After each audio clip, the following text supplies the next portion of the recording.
Bharatiya Janata party, Narendra Modi, Hemant विश्व शर्मा, सर्बानंद सोनोवाल। आज पूरे आसाम के अंदर चुनाव का माहौल है और चुनाव पूरी अपनी चरम सीमा पर है। सब तरफ चुनावी हंगामा चल रहा है। आसाम का मुसलमान हो या हिंदू हो, पहाड़ी इलाके के लोग हों, बोडो हों, सभी चुनाव में व्यस्त हैं। और ये एक ऐसा चुनाव है, आसाम के आने वाले 5 सालों को ये तय करेगा कि आसाम का भविष्य क्या होगा, आसाम किन हाथों में जा रहा है। क्योंकि आज वो ताकतें जो आपस में कल तक लड़ रही थी, एक दूसरे को गालियाँ बक रही थी, वो आज एक होकर चुनाव लड़ रही हैं। क्योंकि उन्हें दिख चुका है कि उनका आसाम में कुछ नहीं है। क्योंकि भारतीय जनता पार्टी की सरकार जो 5 साल यहाँ पर चली, उसने सबके काम किए, सबका साथ, सबका विकास और सबका विश्वास का जो नारा था मोदी जी का, उसको लेके आगे बढ़ी।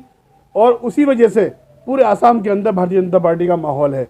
चाहे वो बराक वैली का इलाका हो, चाहे वो धुबरी हो, चाहे बारपेटा हो, चाहे वो लमडिंग के एरिए हो, चाहे अपर आसाम हो, तेजपुर का इलाका हो, या मिडिल आसाम के अंदर सामग्री, रुपोही, नौगांव, मोरेगांव के इलाके, सभी तरफ भारतीय जनता पार्टी का माहौल है। और सबसे बड़ी बात यह है कि इस बार मुस्लिम वोट पूरी तादाद में भारतीय जनता पार्टी को मिल रहा है।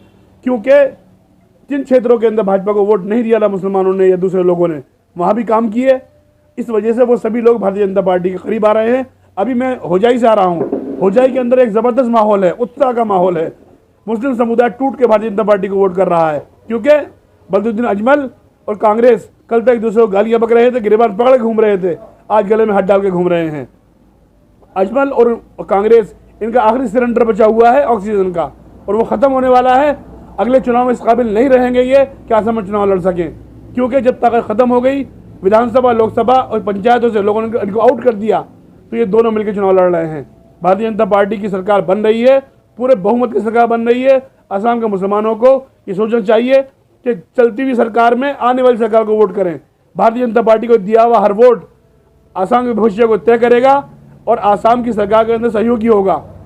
इसलिए हमारी आसाम के मुसलमानों से अपील है, गुजारिश है, किसी के बहकावे में ना आए। कांग्रेस और जो है अजमल की पार्टी AIUDF, ये सिर्फ मुस्लिम वोटों के सहारे इस वक्त जिंदा हैं, इनके पास और कुछ नहीं है। अपर आसाम के अंदर 47 सीटों पर चुनाव चल रहा है। भारतीय जनता पार्टी की 40 से ज़्यादा सीटें आ रही हैं। पहले ही राउंड के अंदर चुनाव मुकम्मल हो जाएगा, आगे कुछ नहीं बचेगा। इसलिए किसी के बहकावे में आने की ज़रूरत नहीं है।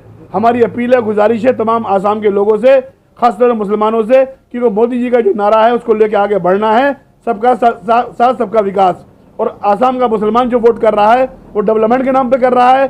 क्योंकि 5 सालों के अंदर तमाम स्कीमें सरकार की सभी लोगों को मिली, उसमें कोई भेदभाव नहीं हुआ। इसलिए सर्बानंद सोनोवाल, हेमंत विश्व शर्मा, नरेंद्र मोदी, अमित शाह जी और नड्डा जी पे सबको एतमाद है। इसलिए आने वाले चुनाव के अंदर भारतीय जनता पार्टी को पूर्ण बहुमत की सरकार बनेगी और भाजपा अलायंस 100 से ज़्यादा सीटें जीतेगा और आसाम के अंदर एक अच्छी सरकार देगा। किसी मुसलमान को डरने की ज़रूरत नहीं है। ये लोग डरा रहे हैं, 5 साल पहले भी डरा रहे थे, अब भी डरा रहे हैं, आने वाले वक्तों में भी डराएंगे। इनका काम डराना, भिड़ाना और लड़ाना है। इसलिए बदरुद्दीन अजमल, उनके भाई, उनके बेटे चुनाव जीतने के बाद ये सब दुबई भाग जाते हैं, कोई यहाँ नहीं रुकता है। आपका वोट अपने कारोबार के लिए इस्तेमाल करते हैं, यहाँ भाजपा को गालियाँ बकते हैं, दिल्ली में जाकर चुपके टाइम मांगते हैं भारतीय जनता पार्टी के नेताओं से मिलने के लिए। इसलिए भाजपा इनको मुंह नहीं लगाती है। आसाम के अंदर ये अपनी ज़मीन खो चुके हैं। धुबरी, शालमारा के अंदर इनकी बड़ी हार हो रही है।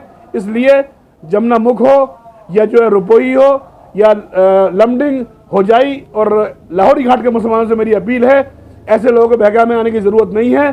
सरकार भाजपा की बन रही है, अपना वोट सरकार बनाने के अंदर डालें। आसाम के एक मिनिस्टर कहते हैं कि मियां मुस्लिम का वोट नहीं चाहिए, उस बारे में आपका क्या? ऐसा कभी नहीं कहा उन्होंने साफ कर दिया। उन्होंने जो कहा है किसी मुसलमान के बारे में नहीं कहा, बल्कि उन लोगों के बारे में कहा है जो देश को तोड़ने की बात करते हैं, जो देश के अंदर जो दूरियां पैदा करते हैं आसामी बंगाली के नाम पर, और जो है कछारी और जो है दूसरे इलाके के नाम पर। ऐसे लोगों के खिलाफ हेमंत विश्व शर्मा भी है और हम भी हैं और सभी लोग हैं। आसाम का हर हिंदू और मुसलमान उसके खिलाफ है जो आसाम के लोगों को तोड़ने की बात करता है। हमारे लिए आसाम के सभी लोग एक समान हैं और हेमंत विश्व शर्मा का जो बयान है वो उन लोगों के खिलाफ है जो आसाम में आतंकवादी गतिविधि करते हैं, विदेशी लोगों को घुसाने की कोशिश करते हैं। यहाँ पर उसने क्लियर कर दिया है कि मुझे नहीं चाहिए ऐसे लोगों का वोट जो मियाँ के नाम पर आसाम के अंदर घुसपैठ कर रहा हो, आसाम में विदेशियों को ला रहा हो। आसाम में रहने वाला कोई भी मुसलमान नहीं चाहता कि विदेशी लोग यहाँ आएँ, सभी चाहते हैं कि हम सुकून से रहें। किसी के नाम पे, बददुद्दीन के नाम पे बदनाम होना नहीं चाहते यहाँ के मुसलमान। अजमल ने बहुत बदनाम कर दिया यहाँ के मुसलमानों को, बंगाली के नाम पर, बांग्लादेशी के नाम पर विदेशों से चंदा लाकर आसाम को जो बदनाम करने वाले लोगों के मुसलमान खिलाफ है।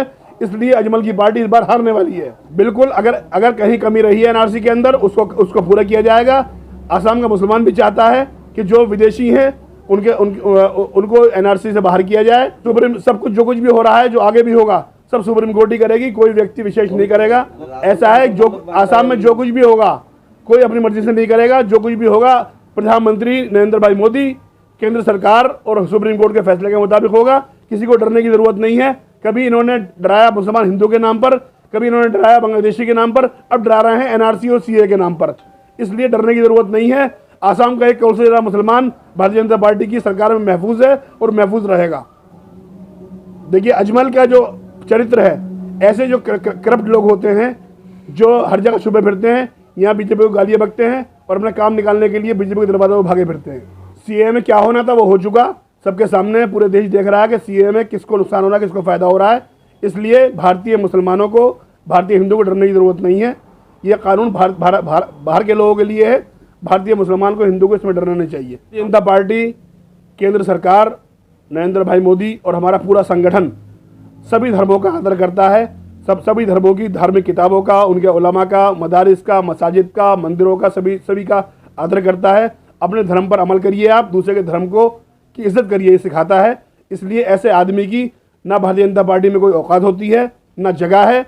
भारतीय जनता पार्टी में कोई अगर तोड़ने की बात करेगा, किसी के धर्म को बुरा कहने की कोशिश करेगा, उसे भारतीय जनता पार्टी निकाल दिया जाएगा। आसाम के अंदर आपने देख लिया, कई लोगों के टिकट काटे गए हैं। क्यों काटे गए हैं पूरा आसाम जानता है। सुअर का मांस जो खिलाया गया था वो 2019 के चुनाव के अंदर खिलाया गया था। NSUI का कार्यकर्ता था वो, जो बाद में पकड़ा गया।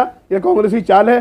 कांग्रेस हमेशा देश में हिंदू मुसलमानों को लड़ाने के लिए ऐसे धंधे करती है और ऐसे धंधे इसके फ्लॉप हो चुके हैं। राहुल गांधी की क़यादत के अंदर ऐसे काम हो रहे हैं, इसलिए वो आज बर्बाद हैं। उनका कहीं वर्चस्व नहीं है। आसाम की जनता ने उनको नकार दिया है।